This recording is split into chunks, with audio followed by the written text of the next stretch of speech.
అందరికీ నమస్కారం. ఈరోజు త్రిక సంధి గురించి చూద్దామండి.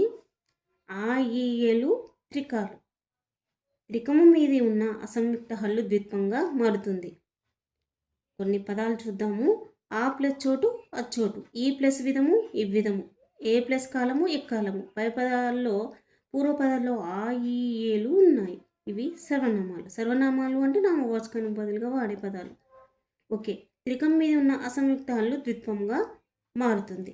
ఓకే, ఇక్కడ చూద్దాం.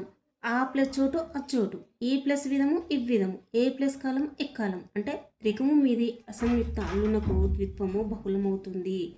ఇలా ద్విత్వం అంటే విరుక్తం పైన ఉన్న దీర్ఘచు హ్రస్వంగా మారుతుంది. ఆ ప్లస్ చోటు అచ్చోటు, ఈ ప్లస్ విధము ఇవ్విధము, ఏ ప్లస్ కాలము ఎక్కాలము అంటే బహుళము. ఒక వ్యాకరణ కార్యం నిత్యంగా రావడం, రాకపోవడం, వికల్పంగా రావడం, అన్యకార్యంగా రావడం, ఇట్లా 4 విధాలుగా జరిగితే మనం ఏమంటాము? బహుళము అంటాము. ఓకే. దిరుక్తమైన హల్లు పరమైనప్పుడు ఆచకమైన దీర్ఘం హ్రస్వం అవుతుంది. ఆచకము అనగా అచ్చ తెలుగు పదము. ఆయిలను త్రికాలు అంటారు. త్రికం మీద అసంయుక్త హల్లునకు ద్విత్వం బహుళమవుతుంది. మరి బహుళము అంటే కార్యము, వ్యాకరణ కార్యం అనేది నిత్యంగా రావడం, రాకపోవడం, వికల్పంగా రావడం, అన్యకార్యంగా రావడం, ఇట్లా 4 విధాలుగా వచ్చినట్టయితే బహుళము అంటారు.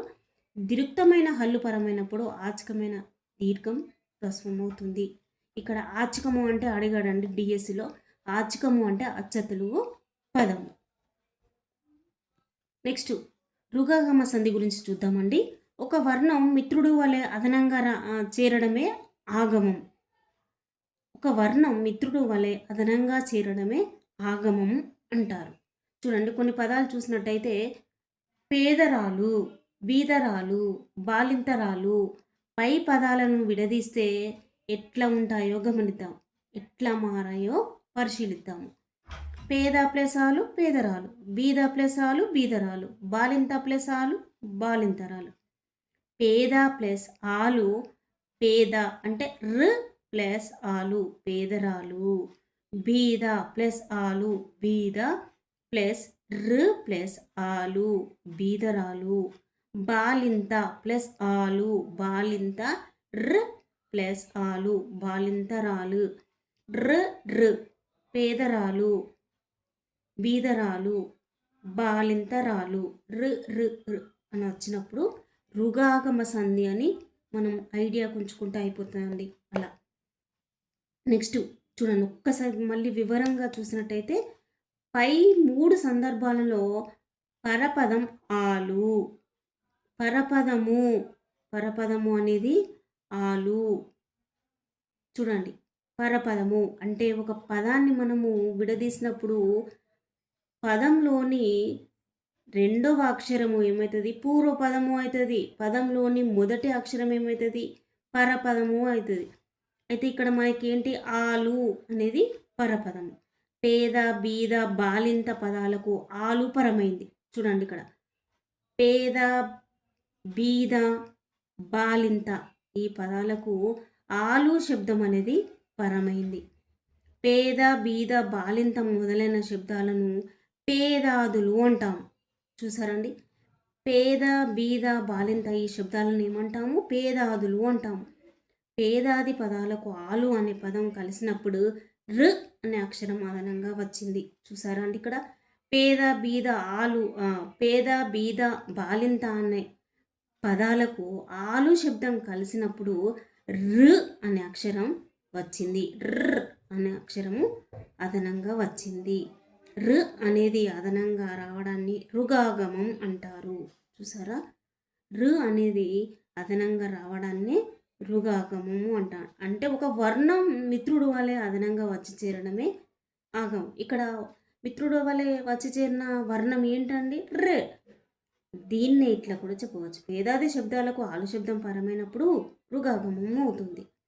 పైన చెప్పిన 3 పదాల్లో పూర్వపదం విశేషణం, ఉత్తర పదం విశేష్యం. నామవాచకాన్ని మనం ఏమనాలి? విశేషం అని కూడా అంటాము. అర్థమైంది? ఒక్కటి ఇక్కడ గుర్తుపెట్టుకోండి, నామవాచకాన్ని మనం విశేష్యం అని కూడా అంటాము. ఇలా విశేషణ విశేషాలతో కూడిన పదాన్ని కర్మధారయ పదము అంటారు. వెరీ వెరీ ఇంపార్టెంట్ ఇక్కడ. విశేషణ విశేషాలతో కూడిన పదాన్ని కర్మధారయ సమాసము అంటాము. కర్మధారయమందు పేదాది శబ్దాలకు ఆలు శబ్దం పరమైతే రుగాగమమవుతుంది. వెరీ వెరీ వెరీ ఇంపార్టెంట్ అండి. కర్మధారయమందు పేదాది శబ్దాలకు ఆలు శబ్దం పరమైతే రుగాగమం అవుతుంది. ఇక్కడ కొన్ని ఉదాహరణలు చూసినట్టయితే ముద్దరాలు, ముద్దు ప్లస్ ఆలు ముద్దరాలు. జవరాలు, జవ ప్లస్ ఆలు జవరాలు. మన్మరాలు, మనుమ ప్లస్ ఆలు మన్మరాలు. కోమరాలు, కోమ ప్లస్ ఆలు కోమరాలు. చూడండి ఇక్కడ పైన చెప్పిన పేదాది పదాలు తెలుగు పదాలు. పైన చెప్పిన పదాలన్నీ ముద్దరాలు, జవరాలు, మన్మరాలు, కోమరాలు ఇవన్నీ తెలుగు పదాలు. ఇప్పుడు సంస్కృతానికి సమానమైన తత్సమ పదాలకు ఆలు శబ్దం పరమైతే ఏం జరుగుతుందో చూద్దాం. ఓకే. గుణవంత ప్లస్ ఆలు గుణవంతురాలు. బుద్ధిమంత ప్లస్ ఆలు బుద్ధిమంతురాలు. శ్రీమంత ప్లస్ ఆలు శ్రీమంతురాలు. ఈ సందర్భాల్లో కూడా ర్ వస్తుంది, కానీ స్వల్పమైన తేడా వచ్చింది, గమనించారా? అదేమిటో చూద్దాం. గుణవంత ప్లస్ ఆలు గుణవంత ప్లస్ ఊ ప్లస్ ఆలు గుణవంతు ప్లస్ ఆలు గుణవంతు ప్లస్ ర ప్లస్ ఆలు గుణవంతురాలు. చూసారండి? శ్రీమంత ప్లస్ ఆలు శ్రీమంత ప్లస్ ఊ ప్లస్ ఆలు శ్రీమంతు ప్లస్ ఊ ఆలు శ్రీమంతు ప్లస్ ర్ ప్లస్ ఆలు శ్రీమంతురాలు. మనం పలికే శబ్దంలో ఈ వర్ణాలనే వస్తున్నాయి. అలాగే బుద్ధిమంత ప్లస్ ఆలు బుద్ధిమంత ప్లస్ ఊ ప్లస్ ఆలు బుద్ధిమంతు ప్లస్ ఆలు బుద్ధిమంతు ర్ ప్లస్ ఆలు బుద్ధిమంతురాలు. పై 3 చోట్ల తత్సమ పదాలకు ఆలు కలిస్తే ఏమవుతుంది? మొదటి పదం చివర ఉన్న అచ్చు అకారానికి బదులు ఉకారము వచ్చి తర్వాత రుగాగమమైంది. చూసారా? అకారానికి బదులు ఏమైంది? ఉకారము వచ్చింది. ఉకారము వచ్చి అది తర్వాత ఏమైంది? రుగాగమైంది. మరి కర్మధారయమందు తత్సమ శబ్దాలకు ఆలు శబ్దం పరమైనప్పుడు పూర్వపదం చివర ఉన్న అకారానికి ఉకారం వచ్చి రుగాగమం అయింది. ఒకసారి మళ్ళీ గమనించండి. ఇక్కడ కర్మధారయమందు తత్సమ శబ్దాలకు ఆలు శబ్దం పరమైనప్పుడు పూర్వపదం చివర ఉన్న అకారానికి ఉకారము వచ్చి రుగాగం అయింది. ఓకేనా అండి? ఓకే. ఒక్కసారి ఈ కొటేషన్ చూద్దామండి. సూక్తి: ఆత్మలను పలికించేదే అసలైన భాష, ఆ విలువ కరువైపోతే అది కంఠశోష అని ఎవరన్నారు? డాక్టర్ సి నారాయణ రెడ్డి గారు అన్నారు. ఇది సూక్తులు కూడా అడిగిన సందర్భం కూడా ఉన్నదండి. ఈ సూక్తి చీది ఎవరు అన్నారు అని కూడా అడగవచ్చు. ఆత్మలను పలికించేదే అసలైన భాష, ఆ విలువ కరువైపోతే అది కంఠశోష. Doctor C Narayana Reddy. వృద్ధి సంధి చూద్దామండి. ఒక్కసారి పదాలను చూసి దాని కొటేషన్ చూద్దాము. రసైక రస ప్లస్ ఏక, ఏకైక ఏక ప్లస్ ఏక, వసుదైక వసుద ప్లస్ ఏక. ఈ 3 అడిగిన ప్రశ్నలు అండి. టెట్లో అడిగిన ప్రశ్నలు ఈ 3. రసైక రస ప్లస్ ఏక, ఏకైక ఏక ప్లస్ ఏక, వసుదైక వసుద ప్లస్ ఏక వసుదైక. చూడండి, ఆ ప్లస్ ఏ ఈజ్ ఈక్వల్ టు ఐ. రసైక అంటే రస ఆ ఏ ఈ 2 కలిపినట్టయితే రసైక ఐ. ఆ ప్లస్ ఏ ఈజ్ ఈక్వల్ టు ఐ. ఏకైక ఆ ప్లస్ ఏ ఈజ్ ఈక్వల్ టు ఐ. వసుదైక ఆ ప్లస్ ఏ ఈజ్ ఈక్వల్ టు ఐ. చూసారండి? ఓకే, నెక్స్ట్ దివ్యైరావతం. దివ్య ప్లస్ ఐరావతం, ఆ ప్లస్ ఐ ఈజ్ ఈక్వల్ టు ఐ. దేశైశ్వర్యం. దేశైశ్వర్యం అంటే దేశ ప్లస్ ఐశ్వర్యం, దేశైశ్వర్యం. ఆ ప్లస్ ఐ ఇజ్ ఈక్వల్ టు ఐ. అష్టైశ్వర్యాలు. అష్ట ప్లస్ ఐశ్వర్యం. ఆ ప్లస్ అ ప్లస్ ఐ ఇజ్ ఈక్వల్ టు ఐ. ఘనౌషధి. ఘనౌషధి అంటే ఘన ప్లస్ ఔషధి. ఔషధి కాదండి. ఘనౌషధి అంటే ఘన ప్లస్ ఔషధి. ఆ ప్లస్ ఓ ఇజ్ ఈక్వల్ టు ఔ. వనౌషధి. వన ప్లస్ ఔషధి. మహౌషధి. మహా ప్లస్ ఔషధి. రసౌచిత్యం. రస ప్లస్ ఔచిత్యం. దివ్యౌషధం. దివ్య ప్లస్ ఔషధం. నాటకౌచిత్యం. నాటక ప్లస్ ఔచిత్యం. పై ఇచ్చిన పదాలను విడదీసినప్పుడు మీరు ఏ విషయాలను గమనించారో మనం చూద్దాం. ఈ సంధి ఏర్పడేటప్పుడు ప్రతిసారి పూర్వస్వరంగా ఆ ఆ లో ఒకటి లోపించింది. అవును. పరస్వరం స్థానంలో వరుసగా ఏ ఐ ఓ ఔలు ఉన్నాయి. అవును. పరస్పరం ఏ ఐ ఓ ఔలు ఉన్నాయి. అకారానికి ఏ ఐలు కలిసినప్పుడు ఐ వచ్చింది. అకారానికి ఓ ఔలు కలిసినప్పుడు ఔ వచ్చింది. చూడండి అసలు సూత్రం ఏంటిది?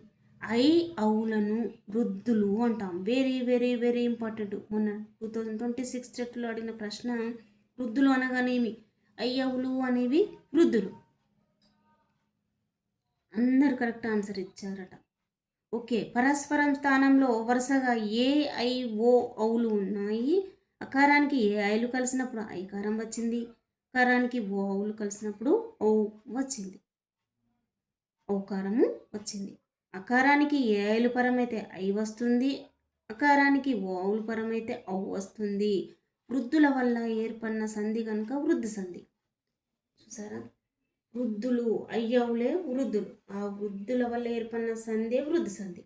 సూత్రం ఏంటిది? అకారానికి ఆ ఆలకు ఏ ఐలు పరమైతే ఐకారము, ఓవులు పరమైతే ఔకారము ఆదేశంగా వస్తాయి. చూడండి అకారానికి ఏ ఐలు పరమైతే ఐకారము, ఓవులు పరమైతే ఔకారము అనేది వస్తుంది. చూడండి ఇక్కడ.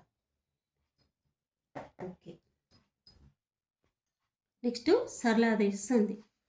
పూచెను, చూసెను, వచ్చెను, తినను, చేసెన్, నడిచెన్, వెళ్ళెన్. మరి పై పదాలను గమనిస్తే ఆ పదాల చివరన ను లు కనిపిస్తాయి. అంటే పదాల చివరన నకారం ఉన్నది. ఈ నకారాన్ని ధృతం అంటారు. మొన్న 2026లో అడిగిన ప్రశ్న. నకారాన్ని ఏమంటాము అంటాం. నకారాన్ని ఏమంటారు అని అడిగారట. నకారాన్ని ధృతము అని అంటారు. ధృతం న చివరన గల పదాలను ధృత ప్రకృతికాలు అంటారు. చూసారా? చూసెను, పూచెను, తినను, చేసెన్, నడిచెన్ మొదలైన పదాలు ధృత ప్రకృతికాలే. బట్టి విధానంగా గుర్తుపెట్టుకోండి. ఎట్లా అంటే చూచెను, పూచెను, తినను, చేసెన్, నడిచెన్. చివర ఏది పొల్లు రావాలి? నకారము అనేది మనము పొల్లుగా పలికినట్టయితే అది ధృత ప్రకృతికాలు అని గుర్తుపెట్టుకోండి. లాస్ట్కు ఇలా పూచెను, చూసెను, వచ్చెను, తినెను, చేసెను, నడిచెను, వెళ్ళెను. ఇలా ను అని వచ్చినట్టయితే ధృత ప్రకృతిక సంధి అని గుర్తుపెట్టుకోండి. ధృత ప్రకృతికాలు. పూచెను ప్లస్ కలువలు, పూచెం కలువలు. దేశన్ ప్లస్ చూచి, దేశన్ plus జూచి. చేసెన్ plus tuck, చేసెన్ plus duck. పాటిన్ plus తప్ప, పాటిన్ దప్ప. బడిన్ ప్లస్ పట్టి, బడిన్ బట్టి. చూసారా? కాచాటాతాప, గజాడాదాప ఎలా మారిందో ఈ క్రింది వాటిని అక్షరాలను పరిశీలించినట్టయితే నుకు కాపరమైతే కాకు గాగా మారి కా అనేది గా మారింది. నూకు చూపరమైతే చూ అనేది జూగపరమైంది. నూకు కూపరమైతే టా అనేది డాగా మారింది. నూకు తాపరమైతే తా అనేది దాగా మారింది. నూకు పాపరమైతే పా అనేది బాగా మారింది. చూడండి కాచాట తాపాలకు ఏమొచ్చాయి? గజడ దపాలు వచ్చినాయి. ఇక్కడ చూడండి. క, గ, చ, జు, ట, డ, త, ద, ప, బ. ఈజీగా అర్థమవుతుంది. ఇక్కడ చూడండి. కాచాట తాపాలకు వ్యాకరణ పరిభాషలో పరుషాలని పేరు. మనం క్రిందటి వీడియోలో చదువుకున్నాము. పరుషాలంటే కచట దపాలు, ఎందుకంటే పరుషంగా పలకబడతాయి కాబట్టి.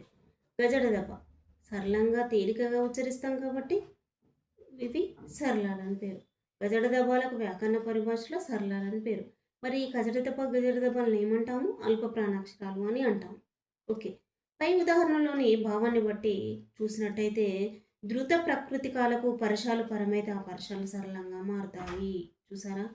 ధృత ప్రకృతికాలకు పరశాలు పరమైతే ఆ పరశాలు ఏ విధంగా మారాయి? సరళంగా మారాయి. ఇప్పుడు ఈ క్రింది ఉదాహరణను పరిశీలిద్దాం. ఏంటంటే పూజం ప్లస్ కలువలు, పూజం ప్లస్ గలువలు, పూచం ప్లస్ గలువలు, పూచం గలువలు ధృతము అరసున్నాగా మారింది. పూచం ప్లస్ గలువు ధృతం సున్నాగా మారింది. పూచం గలువలు ధృతం మీద హల్లుతో కూడినది. పూచను ప్లస్ గలువలు ధృతం మార్పు చెందకుండా వచ్చింది. చూడండి, ఒకే పదాన్ని ఇన్ని రకాలుగా పలికినట్టయితే ఎలా ఉంటుందో. పై ఉదాహరణ ఆధారంగా సంధి జరిగిన విధానాన్ని చూసినట్టయితే ఆదేశ సరళానికి ముందున్న ధృతానికి బిందు సంశ్లేషలు విభాషగా వస్తాయి. ఆదేశ సరళానికి ముందున్న ధృతానికి బిందు సంశ్లేషలు విభాషగా వస్తాయి. ఓకేనా? ఇక్కడ చూడండి, గురువుల కాంచి గురులం ప్లస్ కాంచి, ఎక్కువగా జొప్పడా, ఎక్కువగా చొప్పడా, తలదాచి తలన్ ప్లస్ తాల్చి, చెవికిన్ గుండలంబు, చెవికిన్ ప్లస్ కుండలంబు. అంటే ఆదేశ సరళానికి ముందున్న ధృతానికి బిందు సంశ్లేషలు విభాషగా వస్తాయి. వచ్చి ఈ విధంగా మనం పలకడం జరిగింది. ఇది ఈ సరళాదేశ సంధి అనేది చాలా ఇంపార్టెంట్, నన్ను అడిగిన ప్రశ్న. నెక్స్ట్ గసడదవా దేశ సంధి.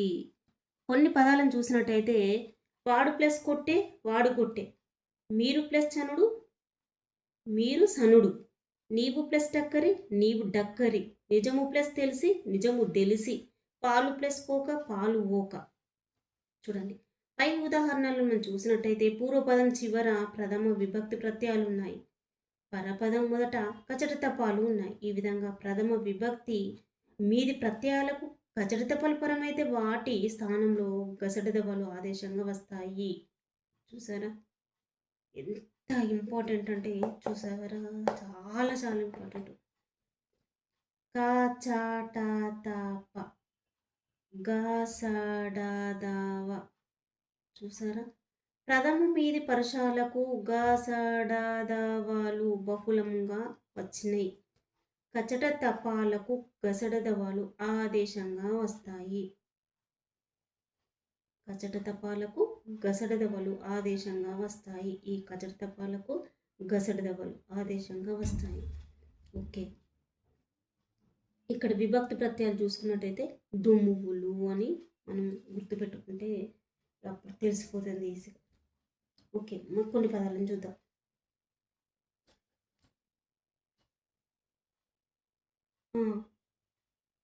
కూరగాయలు, కూర ప్లస్ కాయ, కాలు చేతులు, కాలు ప్లస్ చెయ్యి, టక్కుడెక్కులు, టక్కు ప్లస్ టెక్కు, తల్లిదండ్రులు, తల్లిదండ్రులు, ఊరు బల్లెలు, ఊరు ప్లస్ పల్లె. ఇవి అన్నీ ఏంటి అండి? ఇవన్నీ ద్వంద్వ సమాసానికి ఉదాహరణలు. ఓకే, ఇవన్నీ ద్వంద్వ సమాసం. కొన్ని పదాలు ఇచ్చాడు కాబట్టి చెప్పాను. దీనికి ఈ ఈ సమాసానికి ఈ సమాసానికి సంబంధం లేదు. ఓకే, ఇక్కడ రావణుడు గొనిపోయే, రాముడు సనుదించి, వారు దనిసిరి, వాడు ఓయే. మరి పదాలను మీరు విడదీసినట్టయితే ఎలా వస్తున్నాయి? రావణుడు ప్లస్ గొనిపోయే, గొనిపోయే కాదు, రావణుడు ప్లస్ కొనిపోయే, రాముడు ప్లస్ సనుదెంచి, రాముడు ప్లస్ చనుదెంచి, వారు ప్లస్ దనిసిరి, వారు ప్లస్ తనిసిరి, వాడు ప్లస్ వాడు ఓయే, వాడు ప్లస్ పోయే. ఇవన్నీ గసడదవ ఆదేశానికి సంబంధించినవి. ఇవేమో ద్వంద్వ సమాసానికి సంబంధించినవి. ద్వంద్వ సమాసంలో ముందు పదాలు చదువుకున్నాం కదండి. ద్వంద్వ సమాసంలో కూరగాయ, కూర ప్లస్ కాయ అన్నప్పుడు కా స్థానంలో గా వచ్చింది. ఈ విధంగా కచటతపాలకు గసదవాలు రావడాన్ని గసటదవాదేశం అంటారు. అనగా ద్వంద్వ సమాసంలో మొదటి పదం మీద ఉన్న కచటతపాలకు గసటదవాలు క్రమంగా వస్తాయి. అంటే ద్వంద్వముపై పరుషాలకు గసటదవాలు ఆదేశమవుతాయి. ఓకే, ఇక్కడ అక్క ప్లస్ చెల్లె, అక్క చెల్లెళ్ళు, అన్న తమ్ముడు, అన్న ప్లస్ దమ్ముడు, అన్నదమ్ముడు. ఈ విధంగా నెక్స్ట్ ఏనాదేశ సంధి. Very very important. ఏనాదేశ సంధి చాలా మొత్తం ఈ ప్రశ్నలన్నీ ప్రతి టెట్ డిఎస్లో అడిగినవి. ముఖ్యంగా ఈ ప్రశ్నలన్నీ టెట్లో అడిగినవే. ఏనాదేశ సంధి ఈ పదాలన్నీ అడిగాడు, మొత్తం అడిగాడు. ఒక్కసారి మీరు చూడండి. ఈ క్రింది పదాలను విడదీయండి. విడదీసిన పదాలను కలిపి కలిగిన మార్పులను ఏంటో గమనించండి అన్నారు. ఫస్ట్ ఏనాదేశ సంధి సూత్రం ఏంటండి? ఈ రూలకు అసవర్ణములైన అచ్చులు పరమైనప్పుడు ఎన్నులు ఆదేశంగా వస్తాయి. సవర్ణములు కాదండి, అసవర్ణములైన అచ్చులు. సవర్ణములు అంటే మళ్ళీ సవర్ణ దీర్ఘ సంధికి వెళ్తుంది. ఆ ఈ ఊరులకు అసవర్ణములైన అచ్చులు పరమైనప్పుడు ఎన్నుల ఆదేశంగా వస్తాయి. అసవర్ణములు అంటే సవర్ణములు కాని అచ్చులు. ఆ సవర్ణములు కాని అచ్చులు ఈకి ఈ ఈలు కాకుండా మిగిలిన అ ఆ ఈ ఉ ఊ రు రు ఏ ఏ ఐ ఓ ఓ ఔలు ఇవి అసవర్ణాలు. అసవర్ణాలు ఏంటి? అచ్చులే, కాకపోతే ఇవి అసవర్ణాలు పరం కావాలి. వేటికి? ఆ ఈ ఊరులకు అసవర్ణాలు అచ్చులు పరమైతే వాటి దీర్ఘాలు అప్పుడు ఏమవుతాయి? ఆ ఎన్నులు అనేవి ఆదేశంగా వస్తాయి. ఓకే, ఒకసారి చూద్దాం. అత్యవసరం, అతి ప్లస్ అవసరం, అత్యవసరం. చూడండి, అత్ ప్లస్ ఈ ప్లస్ అవసరం, అత్యవసరం. చూడండి ఇక్కడ అత్ ప్లస్ యు ప్లస్ అవసరం, అత్యవసరం. అంటే ఈ అనేది ఇక్కడ పోయింది కదా. ప్రత్యుత్తరం, ప్రతి ప్లస్ ఉత్తరం, ప్రత్యుత్తరం. ప్రతి ప్లస్ ప్రతి ప్రత్ ప్లస్ యు ప్లస్ ఉత్తరం, ప్రత్యుత్తరం. ప్రత్ ఈ అనేది పోయింది, ప్లస్ ఈ ప్లస్ ఉత్తరం. ప్రత్యేకం, ప్రతి ప్లస్ ఏకం, ప్రత్ ప్లస్ ఈ ప్లస్ ఏకం, ప్రత్యేకం. ఈ అనేది పోయింది. ప్రత్ యు ప్లస్ ఏకం, ప్రత్యేకం. అన్వాస్త్రం, అను ప్లస్ అస్త్రం, అన్ ప్లస్ ఊ ప్లస్ అస్త్రం. ఊ అనేది పోయింది. అన్ ఊ ప్లస్ అస్త్రం, అన్వస్త్రం. గురువన్నత్యం, గురువన్నత్యం. గురు ప్లస్ ఔన్నత్యం, గురువన్నత్యం. ర్ ప్లస్ ఉ ప్లస్ ఔన్నత్యం, గుర్ ప్లస్ వు ప్లస్ ఔన్నత్యం, గురువన్నత్యం. పిత్రార్జితం, పితృ ప్లస్ ఆర్జితం, పిత్ ప్లస్ రు ప్లస్ ఆర్జితం. రు అనేది పోయింది. పిత్ ప్లస్ రు ప్లస్ ఆర్జితం, పిత్రార్జితం. మాతృపదేశం, మాతృ ప్లస్ ఉపదేశం, మాత్ ప్లస్ రు ప్లస్ ఉపదేశం, మాత్ ప్లస్ రు ప్లస్ ఉపదేశం, మాతృపదేశం. చూసారా? ఇక్కడ ఈ పదాలను గమనించినట్టయితే అత్యవసరం, అతి ప్లస్ అవసరం. ప్రత్యుత్తరం, ప్రతి ప్లస్ ఉత్తరం. ప్రత్యేకం, ప్రతి ప్లస్ ఏకం. ఇక్కడ జాగ్రత్తగా చూడండి ఒకసారి. ప్రత్యేకం అంటే ప్రతి ప్లస్ ఏకం, ఐకం కాదండి. ప్రత్యేకం అంటే ప్రతి ప్లస్ ఏకం. అన్వాస్త్రం, అను ప్లస్ అస్త్రం. గురువన్నత్యం, గురు ప్లస్ ఔన్నత్యం, గురు ప్లస్ ఔన్నత్యం, గురువన్నత్యం. పిత్రార్జితం, పితృ ప్లస్ ఆర్జితం, పితృ ప్లస్ ఆర్జితం. మాతృపదేశం, మాతృ ప్లస్ ఉపదేశం, మాతృపదేశం, మాతృ ప్లస్ ఉపదేశం. ప్రతి ఒక్క bit very very important. Morning అడిగిండు, ఆఫ్టర్నూన్ అడిగిండు, మార్నింగ్ అడిగిండు, ఆఫ్టర్నూన్ అడిగిండు. ఏనాదేశ సంధి గురించి. ఆ ఈ ఊరులకు అసవర్ణ అచ్చులు పరమైనప్పుడు ఎన్నులు ఆదేశంగా వస్తాయి. అసవర్ణములు అంటే సవర్ణములు కాని అచ్చులు అవి ఏంటి? ఈకి ఈలు కాకుండా మిగిలిన ఆ ఆ ఈ ఉ రూరు ఏ ఐ ఓ ఔలు అనేవి అచ్చులు. ఇవే అసవర్ణములైన అచ్చులు. ఓకే, నెక్స్ట్ కొన్ని ఉదాహరణలు చూద్దాం ఏనైతే సంధికి సంబంధించినవి. ఎందుకంటే ఇవి ఎగ్జామ్‌లో వస్తాయి కాబట్టి మనం వీటిని కూడా జాగ్రత్తగా చూసుకోవాలి. ఈ టెక్స్ట్ బుక్ బిట్స్ ఎందుకు చెప్తున్నాను? ఉదాహరణలు ఎన్నో ఉన్నాయి కదా బయట. చెప్పొచ్చు కదా! అంటే మనకు టెక్స్ట్ బుక్ బిట్సే అడుగుతున్నాడు ఉదాహరణలు. కాబట్టి ఇవే మన టెక్స్ట్ బుక్కే మన ప్రాణం. కాబట్టి మనం ఇవే చదువుకోవాలి. ఏవో చదువుకుంటే ఏవో వస్తాయని కాదండి. టెక్స్ట్ బుక్కే మన కన్న తల్లితో సమానం టెక్స్ట్ బుక్కే. కాబట్టి మనం టెక్స్ట్ బుక్‌ని వదలొద్దు. ప్రతి ఒక్క బిట్ టెక్స్ట్ బుక్ నుంచి కాకుండా ఎక్కడి నుంచి ఇవ్వడు. పాఠ్య పుస్తకాలే మన ప్రాణాలు. పాఠ్య పుస్తకాలు మించి ఎక్కడి నుంచి అడగడండి. ఎన్నో పుస్తకాలు తెచ్చి ముందేసుకొని చదివేదానికంటే టెక్స్ట్ బుక్‌ని చదివినట్టయితే మీరు టెట్ గానీ, డీఎస్సీ గానీ ఏదైనా గూడా క్వాలిఫైడ్ అయితారండి. ఓకే. మీరు చూడండి టెట్ అయినా, డీఎస్ రాసిన తర్వాత ఇంటికొచ్చిన తర్వాత చూడండి ఏ ప్రశ్న అయినా కూడా మనకు టెక్స్ట్ బుక్ నుండి అడిగిన ప్రశ్నలు ఉంటాయి. బయట ఈ వేస్ట్ డబ్బులు పెట్టి కొని వేరే వేరే పుస్తకాలన్నీ కొనడం కంటే మన పాఠ్య పుస్తకాన్ని నమ్ముకోండి. పాఠ్య పుస్తకాన్ని చదివినట్టయితే మనం ఎప్పటికీ లాస్ అనేది కామండి. ఓకే. అభ్యుదయం. అభి ప్లస్ ఉదయము అభ్యుదయం. ఇదేంటి? నినాది సంధి. గురువాజ్ఞ. గురు ప్లస్ ఆజ్ఞ గురువాజ్ఞ. నెక్స్ట్ ఇంకా కొన్ని ఉదాహరణలండి. మాత్రాంశ. మాతృ ప్లస్ అంశ. మధ్వరి. ఇది వచ్చిందండి. ఇది వెరీ వెరీ ఇంపార్టెంట్. మధ్వరి. మధు ప్లస్ రి. మధ్వరి. ఒక్కసారి విడదీసినప్పుడు గమనించండి. మధ్వరి అంటే మధు ప్లస్ హరి. స్వాగతం. Very very very very important. స్వాగతం అంటే సు ప్లస్ ఆగతం అండి. స్వాగతాన్ని విడదీసినప్పుడు స్వ ప్లస్ గతం ఉండదు. సు ప్లస్ ఆగతం. స్వాగతం యనాదేశ సంధి. మధ్వరి. మధు ప్లస్ హరి. మధ్వరి యనాదేశ సంధి. మాత్రంశ. మాతృ ప్లస్ అంశ. మాత్రంశ యనాదేశ సంధి. ఈ 3 వెరీ వెరీ ఇంపార్టెంట్. ఇదైతే మీరు విడదీసినప్పుడు జాగ్రత్తగా గుర్తుపెట్టుకోండి. స్వాగతము అంటే స్వా ప్లస్ గతము అని పెడతారు. చాలామంది అలా పెట్టద్దు. సు ప్లస్ ఆగతం స్వాగతం యనాదేశ సంధి. ఓకే.